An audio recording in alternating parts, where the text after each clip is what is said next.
ఆలయం అంటే మానసికంగా సాంత్వన కలిగించేటువంటి ఒక చక్కటి ప్రదేశం.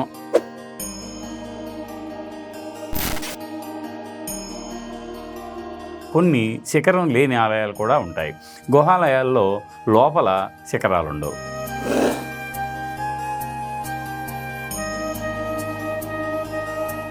సామాన్య శకం 1వ శతాబ్దికి చెందిన సాధారణ గర్భాలయం మాత్రమే ఉన్న ఆలయం బయలుపడింది.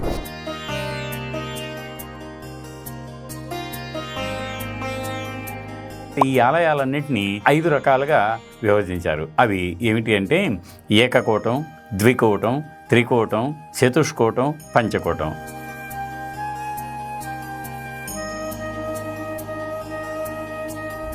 అష్ట దిక్పాలకులకు విడిగా 8 దిక్కుల్లో ఆలయాలు ఉండటం కూడా గమనిస్తాం.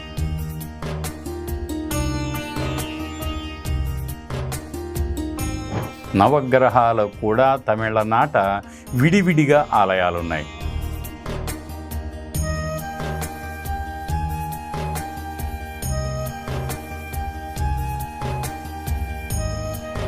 ఆదిశంకరాచార్యులు జగద్గురు వారి ప్రచారంతో ఊపందుకుంది పంచాయతనం అనేటువంటి ఒక కొత్త ఆలయ విధానం.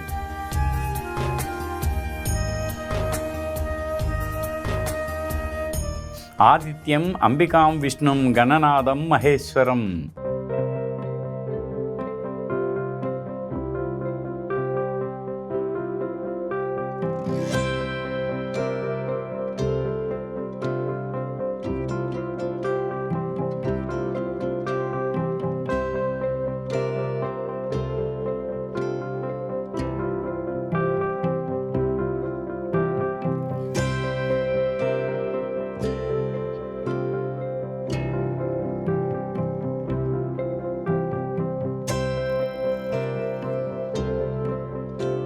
గుడి గోపురం శీర్షికన ఈరోజు ఆయతనం పంచాయతనం అనేటువంటి ఆలయ విధానాన్ని గురించి చర్చించుకుందాం.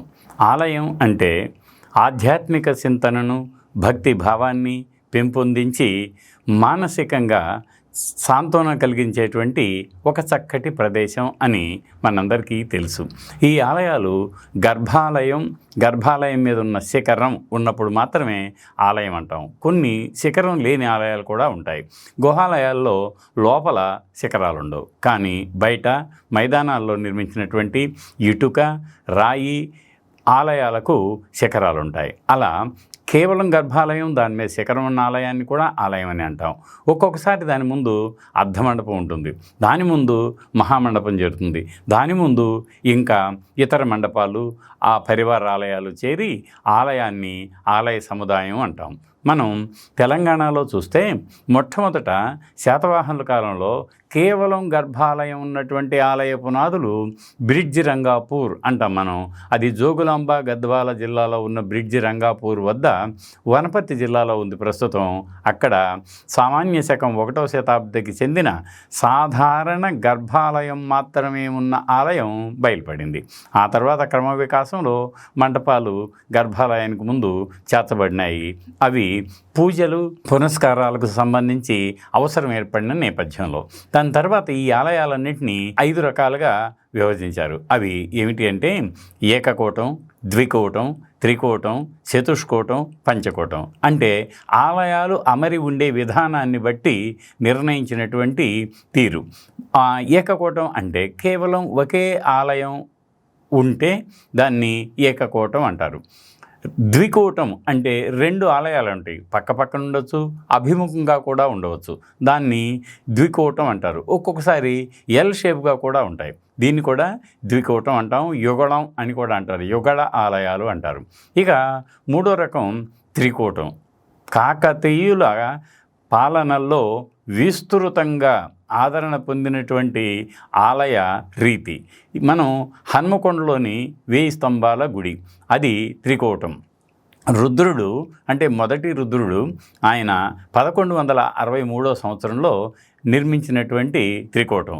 దీన్ని రుద్ర ఆదిత్య వాసుదేవ ఈ ముగ్గురికి నిర్మించాడు కాబట్టి 3 ఉంటాయి. ప్రధానంగా మధ్యలో ఉండే రుద్రేశ్వరం, తర్వాత అటు ఇటు 2 ఆలయాలు ఉంటాయి. వాటిని కూడా ఒకటి విష్ణువుకి మరొకటి ఆదిత్యుడికి అంకితం చేయబడి ఒక కామన్గా మూడింటిని కలిపేటువంటి రంగమండపం, ఒక ప్రవేశ ద్వారం, దానికి ముందు మళ్ళీ నంది మండపం, దానికి ముందు మళ్ళీ ఒక దాదాపుగా 363 స్తంభాలతో విలసిల్లుతున్న 1000 స్తంభాల గుడి అని పిలువబడుతున్నటువంటి ఒక కళ్యాణ మండపం, ఇవన్నీ ఉన్నాయి కదా. అది చక్కటి ఉదాహరణ త్రికూటానికి. ఈ త్రికూటం ఇలా మధ్యలో ఒకటి, ఆ వైపు ఈ వైపు 2 ఉన్నటువంటి అమెరికన్ త్రికూటం అంటాం కదా. అలా కాకుండా 3 వరుసనే ఉంటాయి. ఒకే వరుసలో 3 ఆలయాలు అంటే దేనికి అది తూర్పును చూస్తూ ఉంటాయి. దానికి ఒక కామన్గా మండపం ఉంటుంది. అలాంటి ఆలయం మనకి ఇప్పుడు కూసుమంచి అంటాం. సూర్యాపేట నుంచి మనం ఖమ్మం వెళ్ళే ద్వారంలో కూసుమంచి ఉంటుంది. ఆ కూసుమంచిలో గణపేశ్వర ఆలయం ఉంది. గణపేశ్వర ఆలయం పక్కనే తిరకాలయం అంటారు. దాని 3 ఆలయాలు వరుసగా ఉంటాయి. ఇది ఒక విధానం. ఇంతేకాకుండా చతుష్కోటం అంటారు. అంటే 4 ఆలయాలు కలిసినటువంటి ఒక ఆలయ సముదాయాన్ని చతుష్కోటం అంటాం. నల్లగొండకు సమీపంలో ఉన్న పాన్గల్లో ఒకవైపు 3 ఆలయాలు, మధ్యలో దీర్ఘచతురస్రాకారంలో ఉన్న మండపం, మరి ఇంకొక మూలలో 3వ ఆలయానికి ఎదురుగా అభిముఖంగా 4వ ఆలయం ఉంది. దీన్ని చతుష్కోటం అని పిలుస్తారన్నమాట. దాని తర్వాత పంచకోటం. ఏమిటి పంచకోటం? జైన బసదుల్లో పంచకోట బసది అని కర్ణాటకలో ఉంది. అది బహుళ ప్రజాదరణ పొందింది. కానీ ఇది జైనానికి సంబంధించింది కాకపోయినా పంచకోట ఆలయాలు, వైదిక ఆలయాలు కూడా పంచకోట విధానాన్ని స్వీకరించారు. ఎలా అంటే మనకు ఈ ప్రపంచ ప్రసిద్ధిగాంచిన వారసత్వ జాబితాలో చోటు దక్కించుకున్న రామప్ప దేవాలయానికి ఎగువన అంటే మనం కొంచెం ఎదురుగా వెళ్తే ఘన్పూర్ అని ఒక ఊరు వస్తుంది. ఆ ఘన్పూర్ కూడా అనేక ఆలయాల సముదాయం అక్కడ ఉందన్నమాట. అదిగో ఆ ఘన్పూర్ తర్వాత ఈ రామప్ప, ఈ రెండిటికి మధ్యలో రామానుజపురం అని ఒక ఊరుంది. ఆ రామానుజపురంలో ఒక ఆలయాన్ని నిర్మించారు. అది కూడా కాకతీయుల కాలంలోనే. అది ఎరుకల నాంచారి గుడి అని పిలుస్తారు దాన్ని. వాస్తవానికి అక్కడ మాకు గర్భాలయంలో దొరికినటువంటి విగ్రహం వేణుగోపాల స్వామి. అంటే ప్రధానంగా మధ్యలో వేణుగోపాల, అటు ఇటు ముందు 2 అభిముఖంగా ఉన్న శివాలయాలు, రంగమండపం, దానికంటే ముందు ఒక చిన్న అంతరాళంతో మరొక 2 ఆలయాలు అభిముఖంగా, అవి కూడా శివాలయాలే. మొత్తంగా 5 ఆలయాలు. దీన్ని పంచకోటాలయం అని పిలిచారు. ఇదే రీతిన మళ్ళీ మనకు మల్లంపల్లి దగ్గర ఉన్నటువంటి ఆత్మకూరులో కూడా ఇదే విధానంలో ఉన్నటువంటి పంచకోటాలయం ఉంది. మరో పంచకోటాలయం తెలంగాణలోనే మనం తుమ్మలగూడెం అంటాం. ఎక్కడ? ఇటు భువనగిరి నుంచి వెళ్ళొచ్చు, తర్వాత అటు చౌటప్పల్ నుంచి కూడా వెళ్తే మనకు రామన్నపేట రూట్లో తుమ్మలగూడెం అని మూసీ నది ఒడ్డున ఒక ఊరు ఉంటుంది. ఆ ఊరిలో మరో పంచకోట ఆలయం ఉంది. ఇవన్నీ కూడా విస్తృతంగా తిరిగినప్పుడు మాత్రమే అవగాహనకి మనకి కనిపిస్తూ ఉంటాయన్నమాట. ఇది ఆలయ నిర్మాణంలో సాధారణంగా ఆలయాల సంఖ్యను బట్టి విభజించినటువంటి తీరు. ఇక దీంతోపాటు ఇంకేం ఆలయాలు ఉంటాయి? రకరకాల ఆలయాలు ఉంటాయి. పరివార ఆలయాలు ఉన్నాయి. దాన్ని మళ్ళీ ప్రత్యేకంగా ప్రస్తావించుకుందాం. పరివార ఆలయాలు కాకుండా ప్రధాన ఆలయానికి, ఉదాహరణకు ప్రధాన దేవత విష్ణు అయితే అమ్మవారి ఆలయం, ప్రధాన దేవత శివుడైతే అమ్మవారికి ఆలయం, ఇలా అమరి ఉన్న ఆలయాలను కూడా మనం చూస్తూ ఉంటాం. అలా కాకుండా మళ్ళీ ఒక్కొక్క ఊర్లో దిక్పాలకులకు విడిగా 8 దిక్కుల్లో ఆలయాలు ఉండటం కూడా గమనిస్తాం మనం. మరి ఎక్కడున్నవి అంటే అటు ఆంధ్రలో గుంటూరుకు దగ్గర ఉన్నటువంటి చేబ్రోల్లో 8 దిక్కు ప్రధాన ఆలయం భీమేశ్వరాలయం, నాగేశ్వరాలయం 2 ప్రధాన ఆలయాలే. ఈ 2 ఆలయాలకు 8 దిక్కుల్లో 8 దిక్పాలకులకు ఉన్న దేవాలయాలు ఉన్నాయి. ఆ తర్వాత తెలంగాణలో ఇక్కడ నకరేకల్ అంటాం మనం విజయవాడ దాటిన తర్వాత విజయవాడ వెళ్ళే రూట్లో నకరేకల్ వస్తుంది కదా. నకరేకల్ నుంచి ఉత్తరంగా కొంత దూరం వెళ్తే మూసీ వరకు వెళ్ళాల్సిన పని లేదు. అక్కడ మీకు పాలెం నుంచి కుడివైపుకు వెళ్తే గుడివాడ అనే ఊరు వస్తుంది. ఆ ఊరు పేరు చూసారా? గుడివాడ. గుడులకు వాడ అది. అంటే దాని అర్థం అనేక గుళ్ళు ఉన్నాయని కూడా అంతరార్థం. దాంట్లో ప్రధాన ఆలయం శివాలయం. ఆ శివాలయానికి 8 దిక్కుల్లో మళ్ళీ దిక్పాలకులకు ఆలయాలు ఉన్నాయి. చూసారా ఇది ఎంత ఆసక్తి కలిగిస్తుందో. అంటే 8 దిక్కుల్లో మామూలుగా అయితే ఆలయాల్లో గోడల మీద 8 దిక్కుల్లో అష్టదీపాలను పెట్టుకుంటుంది. అలాగే ప్రధాన రంగమండపంలో పైన మధ్యలో నటరాజు, చుట్టూ అష్టదిక్పాలకుల బొమ్మలు ఉన్నటువంటి ఆధారాలను మనం రామప్ప లాంటి అనేక దేవాలయాల్లో చూస్తుంటాం. కానీ ఇది విడిగా భూమి మీద ప్రత్యేకంగా వారికంటూ నిర్మించిన స్వతంత్ర ఆలయాలు అష్టదిక్పాలక ఆలయాలు. మరి అలాగే నవగ్రహాలు కూడా తమిళనాట విడివిడిగా ఆలయాలు ఉన్నాయి. దాంట్ని నవగ్రహాలయాలు అంటాం. విష్ణువుకి 108 వాటిని ఏమంటారు, 108 దివ్యక్షేత్రాలు అంటారు. ప్రతి వైష్ణవుడు కూడా 108 దివ్యక్షేత్రాలను చూడాలి అన్నటువంటి ఆలోచనతో అలా రూపుదిద్దుకున్నాయి. తిరుపతి, మన ఆంధ్రప్రదేశ్లో కూడా ఎన్నో ఉన్నాయి ఈ 108 జాబితాలో చేరినటువంటి వైష్ణవాలయాలు. మరో విధానంలో మనకు శివుడికి సంబంధించినటువంటివి ప్రధాన ఆలయాలు ఎలా ఉన్నాయి అంటే మనకు ఓంకారేశ్వరని ఇలా చాలా ఉన్నాయి ఆలయాలు విడివిడిగా ఆలోచిస్తే. శ్రీశైలం, శ్రీకాళహస్తి. కానీ 12 జ్యోతిర్లింగాలు అని 12 జ్యోతిర్లింగాలను కలుపుతూ ఒక యాత్ర సాగించే విధానంలో అవి ప్రశస్తిగాంచాయి. ఇక అమ్మవారి విషయానికి వస్తే 18 శక్తిపీఠాలు. అసలు శక్తికి పీఠాలు ఏమిటవి అంటే మళ్ళీ దక్షయజ్ఞగాథకు సంబంధించినటువంటి విషయం. అమ్మవారి వివిధ అంగాలు ఒక్కొక్క చోట పడినప్పుడు ఎక్కడెక్కడైతే పడ్డాయో ఆ పడ్డ ప్రతి చోట ఒక పుణ్యక్షేత్రంగా వెలసిల్లింది. అక్కడ ఆలయాలు నిర్మించారు. ఎక్కడ దాకా ఎందుకు? 18 శక్తిపీఠాల్లో మన తెలుగు రాష్ట్రాల్లో జోగులాంబ అనేటువంటి అలంపూర్లో జోగులాంబ 5వ శక్తిపీఠం ఉంది. ఇటు ఆంధ్ర తీరంలో పురుహూతిక అనేటువంటి ఒక శక్తికి పిఠాపురంలో ఆలయం ఉంది. మళ్ళీ బ్రహ్మరాంబ ఆవిడ కూడా శక్తిపీఠమే, శ్రీశైలంలో ఉంది. జ్ఞాన ప్రసూనాంబ కాళహస్తిలో మరో శక్తిపీఠం ఉంది. చూసారా, మనకి తెలుగు నేలపై 4 శక్తిపీఠాలు విరాజిల్లుతున్నాయి. ఆ శక్తిపీఠాల తర్వాత మళ్ళీ మనకు చార్ధామ్ 4 ప్రధాన దేవాలయాలను ఉత్తరాదిన సందర్శించడానికి ప్రత్యేక యాత్రలు కూడా ఉన్నాయి. ఇది ఒక విధానం అయితే మనం చెప్పుకోవాల్సింది మరొకటి ఉంది. ఏమిటి అంటే ఒక్కొక్క పుణ్యక్షేత్రంలో 1 కాదు 2 కాదు అనేక ఆలయాలు ఉంటాయి. మరి ఎందుకు ఈ ఆలయాలు వచ్చాయి, వాటి అవసరం ఏమిటి అని అనుకున్నప్పుడు ఉదాహరణకు మనం శ్రీశైలమే వెళ్దాం. శ్రీశైలంలో ప్రధాన ఆలయం మల్లికార్జునాలయం లోపల వృద్ధ మల్లికార్జునాలయం ఒకటి ఉంది, వీరభద్రాలయం ఒకటి ఉంది, సప్తమాతలకు విడి ఆలయాలు ఉన్నాయి.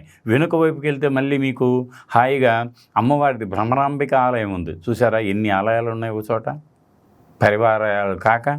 అలా ఏ ఊరికి వెళ్ళినా మీకు అనేక ఆలయాలు ఒకే చోట ఉంటాయి. ఎందుకుంటాయి అంటే ఒక చోట స్థల ప్రాముఖ్యత ద్వారా ఆలయం రూపుదిద్దుకొని అది ఒక పవిత్ర యాత్రా స్థలంగా పుణ్యక్షేత్రంగా గుర్తింపు పొందిన తర్వాత ఇలా యాత్రలకు వెళ్ళే భక్తులు కావచ్చు, లేక వ్యాపారస్తులు కావచ్చు, ధనికులు కావచ్చు, మొక్కుకున్నవారు కావచ్చు, వాళ్ళు ఏం చేస్తారు అంటే తాము అక్కడికి వెళ్ళిన తర్వాత నేను కూడా ఇదిగో చూసావా ఈ ఆలయాన్ని నేనే కట్టాను, ఇదిగో నేను అంకిత భావంతో దేవుడికి నాకు తోచిన విధంగా ఒక ఆలయాన్ని నిర్మించాను అని చెప్పుకోవటానికి, తన తరఫున మిగతా వాళ్ళు కూడా తెలిసిన వాళ్ళు అక్కడికి యాత్రలకు వెళ్ళటానికి ఉపయోగకరంగా ఉంటుందన్న భావంతో ఆలయ సముదాయంలో అనేక ఆలయాలు రూపుదిద్దుకున్నాయి.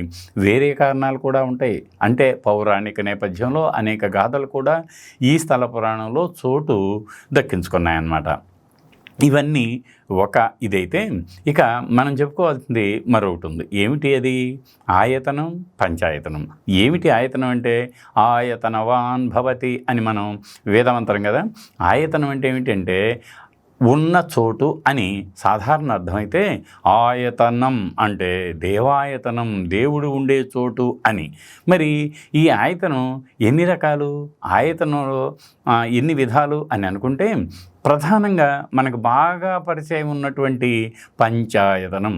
ఏమిటి పంచాయతనం అంటే సామాన్య శకం 7-8 శతాబ్దాల ప్రాంతానికి భారతదేశంలో వివిధ ప్రాంతాల్లో వివిధ మతాలు అంటే వైదిక బ్రాహ్మణ మతంలోనే వివిధ శాఖలు ఉద్భవించాయి.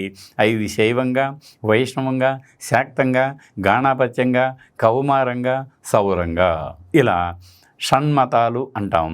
ఇంకొకసారి వాటిల్లోనే పంచమతాల వరకు కుదించి ఐదుగురు ప్రధాన దేవతలను విడివిడిగా ఆరాధించే బదులు అద్వైతాన్ని ప్రచారంలోకి తెచ్చి జనంలో వైరుధ్య భావనలు నెలకొనకుండా అన్ని మతాలు ఒక్కటేనన్న భావనతో ఒక కొత్త విధానాన్ని ప్రవేశపెట్టారు ఆదిశంకరాచార్యులు జగద్గురు. వారి ప్రచారంతో ఊపందుకుంది పంచాయతనం అనేటువంటి ఒక కొత్త ఆలయ విధానం. వీటిలో ఏమిటి పంచాయతనం అని అంటే, పంచాయతనంలో మీకు 5 రకాల దేవతలు ఉంటారు. ఆ 5 రకాలు ఏమిటంటే, ఒకటి శివ, శక్తి, విష్ణు, గణపతి, సూర్య. దానికి ఒక చిన్న శ్లోకం కూడా ఉంది. ఆదిత్యం అంబికాం విష్ణుం గణనాదం మహేశ్వరం అని. ఇలా ఈ 5 రకాల దేవతల్ని విడివిడిగా పూజిస్తారు. అన్ని కలిపి ఒకే ఆలయంలో కూడా ఒకే గర్భాలయంలో పెట్టుకుంటారు. ఒకే గర్భాలయంలో కాదు, ప్రధాన ఆలయం ఒకటైతే 4 మూలలా 4 అభిముఖంగా చూస్తున్నటువంటి ఆలయాలను కూడా నిర్మిస్తారు. ఇది ఒక కొత్త రకమైన ఆలయ నిర్మాణ వరవడికి దారితీసింది. దాంతో భాగంగానే మనకు అంటే ప్రధానంగా ఉదాహరణకు మధ్యలో శివుడుండి నలువైపులా ఒక పక్క అమ్మవారు, మరో పక్క సూర్యుడు, మరో పక్క విష్ణువు, మరో పక్క గణపతి ఉంటారనమాట. దీంట్లో ఇందాక షణ్మతాల్లో కుమారస్వామి స్థానం లేదు కాబట్టి ఈ 5టిని కలిపి పంచ ఆయతనం అంటాం. ఈ పంచాయతనం దేనికి అంటే, పంచభూతాలకు అధిదేవతలైన ఈ 5గురు దేవతలకు ఆ ప్రతీకలుగా ఉన్నటువంటి ఆ దేవతలకు విడిగా ఆలయాలను నిర్మించటం ఒక విధానం. ఈ విధానం మరి ఆదిశంకరాచార్యుడైతే ప్రవశించాడు, ప్రచారంలోకి తెచ్చాడు. అందరూ ఎందుకు ఈ వైరుధ్యాలు? ప్రతి దేవుడు కూడా మీకు ముక్తిని ప్రసాదించేవాడే, ప్రతి దేవత మీకు ముక్తిని ప్రసాదించేదే. ప్రధానంగా మీరు పూజిస్తున్న ఈ 5 విడివిడిగా చేసుకోవచ్చు, కలిసి కూడా చేసుకోవచ్చు అన్నటువంటి ఒక అత్యద్భుతమైనటువంటి ఆలోచనని వారు అందించారు మనకి. తద్వారా 8-9 శతాబ్దాల్లో బాగా పెచ్చరిల్లుతున్న మత వైరుధ్యాల మధ్య దూరం తగ్గి సామరస్యం నెలకొనటానికి జగద్గురు ఆదిశంకరాచార్యులు ఎంతో కృషి చేశారు. ఇప్పటికి కూడా ఈ అద్వైతం అన్ని మతాలను కలిపేటువంటి ఒక అద్వితీయ శక్తిగా భారతదేశంలోనే కాదు విదేశాల్లో కూడా నెలకొంది. ఇక ఆలోచించవలసింది ఏమిటి అంటే, మరి ఆదిశంకరాచార్యులు చెప్పారు, మరి ఈ ఆలయాలు ఎక్కడున్నాయి అని ఆలోచిస్తే ఆశ్చర్యం. మనకు పెదవేగి అని ఒకటి ఉంది. అంటే ఎక్కడ ఏలూరు నుంచి కొంచెం ఉత్తరంగా పోతే మనకు కనిపించేటువంటి ఒకటి. అది తూర్పు చాళుక్యులకు లేక వేంగి చాళుక్యులకు రాజధానిగా దాదాపు 400 ఏళ్లకు పైగా విలసిల్లింది. ఆ వేంగి చాళుక్యుల కంటే ముందు సాలంకాయంలో అనేవాళ్ళు కూడా అక్కడి నుంచే పరిపాలించారు. వాళ్ళ ప్రధాన దేవత చిత్రరథ స్వామి. చిత్రరథ స్వామికి దేవాలయం విడిగా ఉంది. ఆయన చిత్రరథముడు చైత్రరథం మీద పయనించేవారెవరు? సూర్యుడు కదా, అది సూర్యుడు అన్నమాట. కానీ అక్కడ తవ్వకాల్లో డాక్టర్ ఐకే శర్మ గారు జరిపినటువంటి త్రవ్వకాల్లో ఒక ఆలయ సముదాయం బయటకు వచ్చింది. దాన్ని ఆయన ఏమన్నారు అంటే, ఇది క్రీస్తు శకం 5-6 శతాబ్దాలకు చెందినటువంటి పురావస్తు ఆధారాలు దాని కాలాన్ని నిర్ణయం చేయడానికి సహాయపడ్డాయి. ఇది మధ్యలో శివాలయం, చుట్టుపక్కల 4 పంచాయతనంలో భాగమైనటువంటి 4 దేవతలకు విడి ఆలయాలు, అవి కేవలం పునాదుల వరకే లభించాయి అని ఆయన ప్రతిపాదించి ఏమన్నారు అంటే, జగద్గురు శంకరాచార్యుల కంటే ముందే తెలుగు నేలపై పంచాయతనం వేళ్ళూనుకుంది అని ప్రతిపాదించారు. మనకు నిజానికి ఆదిశంకరాచార్యులు ప్రవశించిన తరువాత పంచాయతన ఆలయాలు ప్రధానంగా 2 చోట్ల ఉన్నాయి. అవేమిటి అంటే, ఒకటి 8-9 శతాబ్దాల్లో రూపుదిద్దుకున్న అత్యద్భుత కళింగ వాస్తుశిల్పానికి ప్రతీకగా ప్రపంచం నలుమూలల నుంచి యాత్రికులను, భక్తులను, పర్యాటకులను, పరిశోధకులను విశేషంగా ఆకట్టుకుంటున్న శ్రీముఖలింగం మధుకేశ్వర స్వామి ప్రధాన అధిదేవత అయితే చుట్టూ 4 ఆలయాలు ఉంటాయి అదే సముదాయంలో. అది మొట్టమొదటి చారిత్రక పంచాయతన ఆలయం. మరి రెండోది ఎక్కడుంది తెలంగాణలో జడ్చర్లకు సమీపాన దాదాపుగా ఒక 5-6 కిలోమీటర్లలో ఉన్నటువంటి అంటే కల్వకుర్తి రూట్లో ఉన్నటువంటి గంగాపురం. ఆ గంగాపురంలో ఒక ఆలయ సముదాయం ఉంది. ఆ ఆలయ సముదాయాన్ని చెన్నకేశవాలయ సముదాయం అని అంటారు ప్రధానంగా. అయితే ఆ చెన్నకేశవాలయం ప్రధాన అధిదేవత అయితే చుట్టుపక్కల మళ్ళీ ఒక 4 ఆలయాలు ఉంటాయి. ఇది మొత్తం ఒకే వేదిక మీద నిర్మించబడింది. అత్యద్భుతమైనటువంటి వాస్తుశిల్ప వైవిధ్యభరిత శిల్పుల హస్తకళా లాఘవానికి అద్దం పడేటువంటి ఈ అద్భుత ఆలయం కప్పు వరకు మాత్రమే ఉంది. కప్పు పైన శిఖరాలు కాలగమనంలో కలిసిపోయాయి. అయినా సరే అటు చక్కటి ఉపపీఠం, అదే ప్రదక్షిణాపదం, దాని మధ్యలో ఒక అందమైనటువంటి చెన్నకేశవాలయం, అది అధిష్టానం, పాదవర్గం, ప్రస్థానం వరకు మాత్రమే ఉంటుంది. ఎదురుగా 3 ద్వారాలు ఉంటాయి. అటు తూర్పు, దక్షిణం, ఉత్తరంలో. ఆ ద్వారాలన్నీ కూడా అత్యంత అలంకార శోభితంగా అటు ఇటు ద్వారపాలక సహితంగా తోరణయుక్తంగా చాలా అందంగా ఉంటాయి. చూసి తీరవలసిందే. ఇదిగో ఇది సామాన్య శకం 11వ శతాబ్దానికి చెందినటువంటి కళ్యాణి చాళుక్యులు నిర్మించిన పంచాయతను చూసాంగా. ఇప్పటి వరకు ఆలయాలు అలా విడిగా చిన్నగా కేవలం ఒకే గర్భాలయంతో శాతవాహనుల కాలంలో తెలంగాణలో ప్రారంభమై అటు తర్వాత నాగార్జునకొండ, వీరాపురం మొదలైన ప్రాంతాల్లో ఇక్ష్వాకుల కాలంలో విడిగా ఆలయం, గర్భాలయం, అర్ధమండపం, మహామండపం, ధ్వజస్తంభం, బలిపీఠం, గోపురం, ప్రాకారంతో ఉంది పుష్పభద్ర స్వామి దేవాలయం నాగార్జునకొండలో. చూశారు కదా. ఇలా క్రమ వికాసం చెందినటువంటి విధానాన్ని మనం తెలుసుకోవటానికి పురావస్తు ఆధారాలు, ఇప్పటికీ నిలబడి ఉన్నటువంటి అలనాటి వైభవోపేత ఆలయ వాస్తుకి ప్రతీకలుగా దర్పణం పడుతున్న కట్టడాలు మనకి తెలియజేస్తున్నాయి. మనలో ఒక ఆధ్యాత్మిక చింతనను ప్రేరేపిస్తున్నాయి. ఇక వీటన్నిటినీ మనం చూడటమే తరువాయి.